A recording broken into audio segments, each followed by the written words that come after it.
देखिए इनसे बनने वाली आकृतियां, इनसे बनने वाली आकृतियां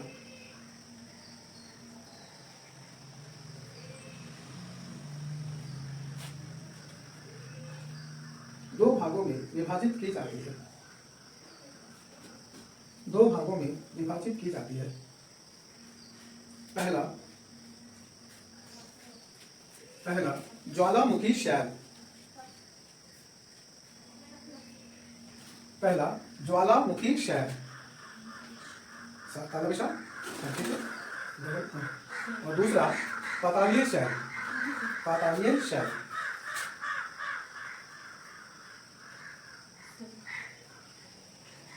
अब देखो किसी कारण से मान लो कि ये अंतर्वेदी ही है, लेकिन ये धरातल पर, धरातल के आसपास पहुंच गया, ठीक है, और धरातल के आसपास पहुंच के ऐसे जम गया, है ना, और बहुत साल बाद, करोड़ों साल के बाद इसका जो ऊपर वाला मिट्टी था वो हो गया, कट के निकल गया, लेकिन एक बड़ा शेप जैसे शंकु टाइप से नहीं बना, तो उसको बोलते हैं धरातलीय शैल, जो यहाँ पे ऊपर में दिखेगा, ठीक है, इसको क्या बोलते हैं, धरातलीय शैल। और कुछ हिस्सा होगा जो जमीन के बहुत नीचे होगा, है ना, जमीन के नीचे आकृति बन गई, उसको क्या बोलते हैं, पातालीय शैल।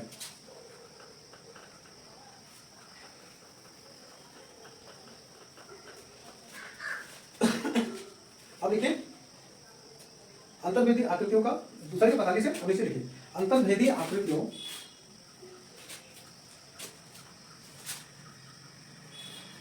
अंतर्भेदी आकृतियां निम्नलिखित हैं।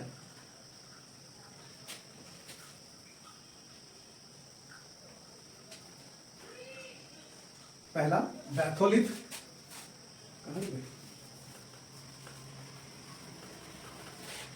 पहला बैथोलिथ, दूसरा लैकोलिथ, तीसरा थैकोलिथ,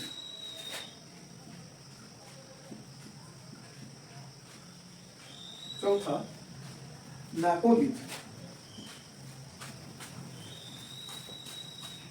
पांचवा सील, और छठा डाइक।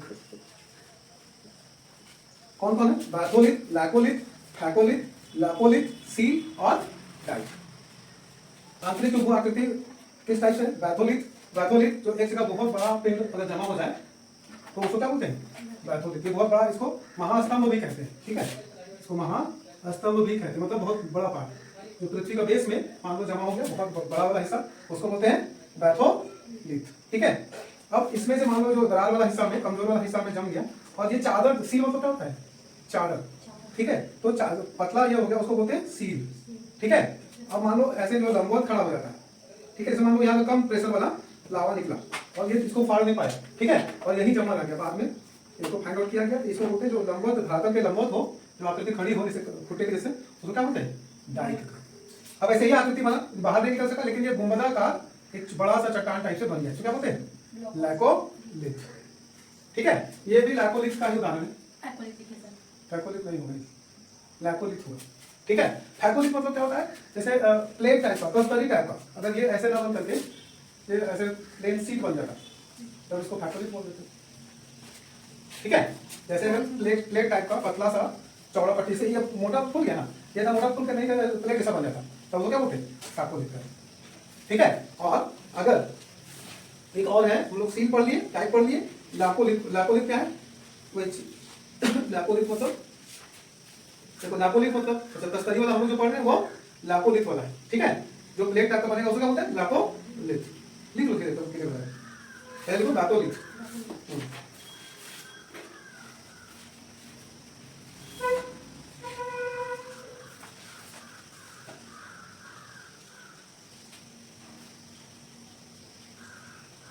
यदि मैग्मा का बड़ा पेड़, यदि मैग्मा का बड़ा पेड़ भूपरपट्टी के गहराई में, यदि मैग्मा का बड़ा पेड़ भूपरपट्टी के गहराई में, भूपरपट्टी के गहराई में, भूपरपट्टी में लिखा है, भूपरपट्टी, भूपरपट्टी, भूपरपट्टी के गहराई में ठंडा हो जाए, तो यह एक गुंबद के आकृति आकार में तो यह एक गुंबद के आकार में विकसित हो जाता है। गुंबद के आकार में विकसित हो जाता है। ये ग्रेनाइट के बने पिंड हैं। ये ग्रेनाइट के बने पिंड हैं। ग्रेनाइट के बने पिंड हैं। पिंड इन्हें बैथोलिट कहा जाता है। पिंड है, इन्हें बैथोलिट कहा जाता है। चलो चलो सीख लो, कोशिश कर रहा हूँ, अभी आप लोग सीख रहे हैं। इन्हें बैथोलिट कहा जाता है क्योंकि एग्जाम में जरूरी नहीं, तेरे हिसाब से टाइम नहीं मानेगा। परीक्षा में आप कितना जानते हैं ये ज्यादा मैटर नहीं करता है। क्या मैटर ये करता है कि आप कितना लिख पाते हैं ना। देखिए लैकोलिथ,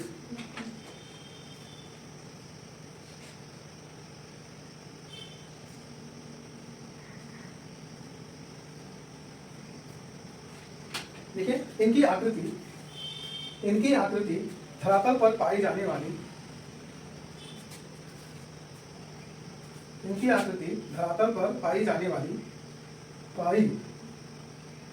वाली मिश्रित ज्वालामुखी कुंड की तरह होती है। ज्वालामुखी शंकु की तरह होती है। फर्क सिर्फ इतना होता है कि ये धरातल के नीचे पाई जाती है।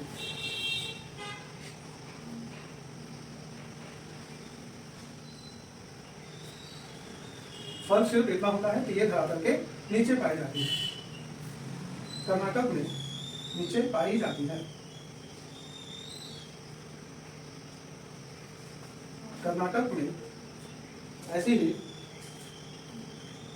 गुंबदनुमा पहाड़ियां हैं।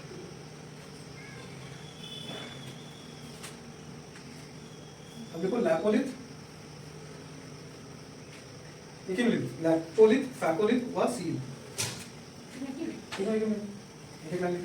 लैकोलिथ, फैकोलिथ व सील, लैकोलिथ, फैकोलिथ व लैकोलिथ, फैकोलिथ व सील।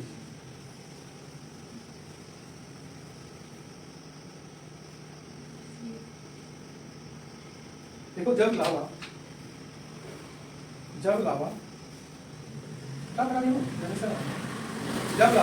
कस्तरी के आकार में,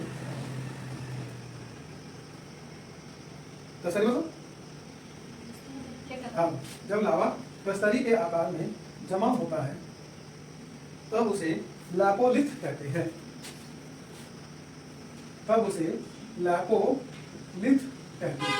तो क्वेश्चन क्या आएगा कि इनमें से कौन सी आकृति आंतरिक भू आकृति या ज्वालामुखी से बनने वाली आंतरिक भू आकृति को रिप्रेजेंट करती है। तो उस समय याद रखना पड़ेगा नहीं, ज्वालामुखी के ऊपर जो शंकु बनेगा वो क्या ज्वालामुखी ऊपर बनेगा, और जनरली क्या होगा जमीन के नीचे यही सब होगा, सील, डायरेक्ट, लैकोलिथ, फैकोलिथ। नहीं, नेक्स्ट उसी में नेक्स्ट पॉइंट में लिखो, लैकोलिथ लिखे ना, नेक्स्ट लिखो उसी में। कई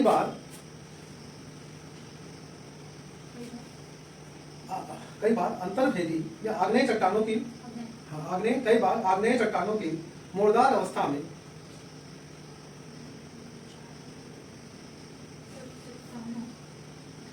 कई बार आग्नेय चट्टानों, दो बोलता होगा चट्टानों, कई बार आग्नेय चट्टानों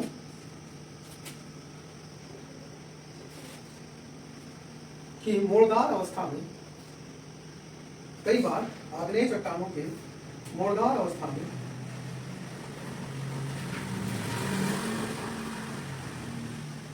अपनति के ऊपर या अभिनति के तल पर, अपनति मतलब अवनति पढ़े थे, मैं तो पढ़े थे ना, अवनति को कौन और आपतित कौन और परावर्तित कौन है, कौन सा कौन बोलते थे, ऊपर से नीचे वाला कौन बोलते थे, हाइट एंड डिस्टेंस पढ़े थे।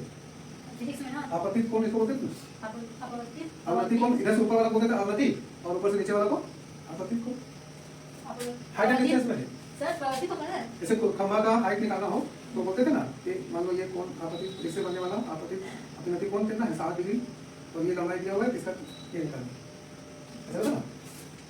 तो उसी तरह से अपनति मतलब जो उसके नीचे का जो इधर मान लो हिस्सा नीचे वाला हिस्सा में जमा हो गया या इसका ढाल में जमा हो गया है ना, तो उसी को अभिनति और अपनति के तल में जमा तल में अपनति के तल में लावा का जमाव पाया जाता है। इसको फैकोलिथ कहा जाता है।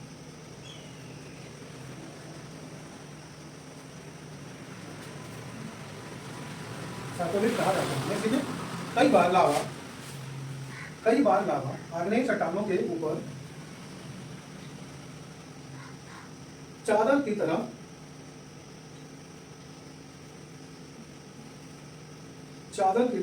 फैल जाता है। चादर की तरह फैल जाता है, जतन ही जाता। ऐसे जमाव को मोटाई के आधार पर व्यास को मोटाई के आधार पर व्यास कम मोटाई वाले को सी,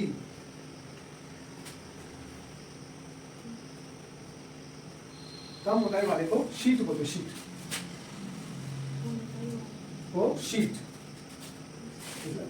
बोलते। कम मोटाई वाला को शीट, पतला वाला चादर को शीट बोलते हैं, और घने मोटाई वाले को सील कहा जाता है। ये वाला सील, घने मोटाई वाले को सील कहा जाता है। चादर टाइप का दोनों है, सील और शीट, ठीक है। जो थोड़ा मोटा होगा उसको क्या बोलेंगे सील, और जो पतला होगा उसको क्या बोलेंगे सील, ठीक है। अब नेक्स्ट देखो डाई।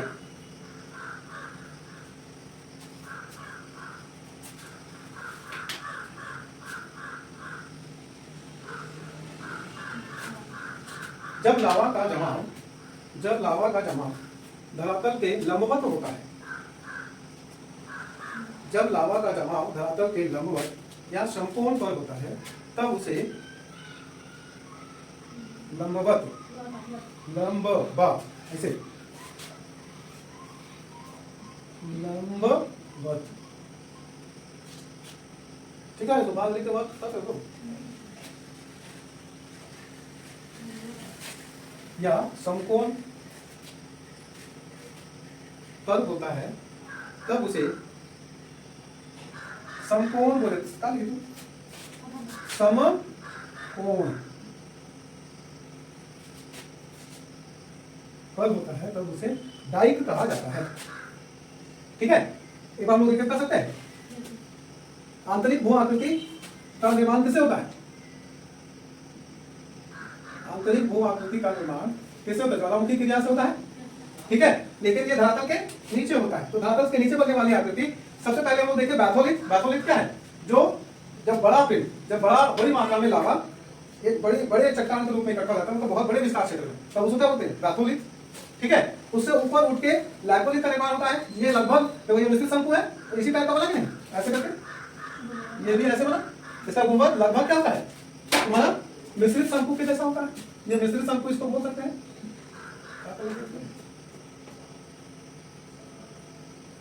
इसी के जैसा है बोला, लेकिन ये कहाँ है? धरातल के ऊपर, ये कहाँ है? धरातल के नीचे, इसलिए इसको लैकोलिथ बोले। इसको क्या नाम दे सकते हैं? ऐसा है, सील बोल सकते हैं इसको, नहीं। अब फैकोलिथ किसको बोलते हैं? फैकोलिथ हम लोग पढ़ लिए, लैकोलिथ पढ़ लिए, सील पढ़ लिए और डाइक पढ़ लिए। पढ़े कि नहीं पढ़े? फैकोलिथ किसको बोलते हैं? फैकोलिथ लिखे ना, जब मोर्टार आग्नेय चट्टानों के अपनति या अभिनति के, मतलब अपनति मतलब इसके नीचे और अपनति मतलब ऊपर, जब इस तरह से जम जाता है तो ऐसे बनने वाली आकृति को क्या बोलते हैं? फैकोलिथ कहते हैं।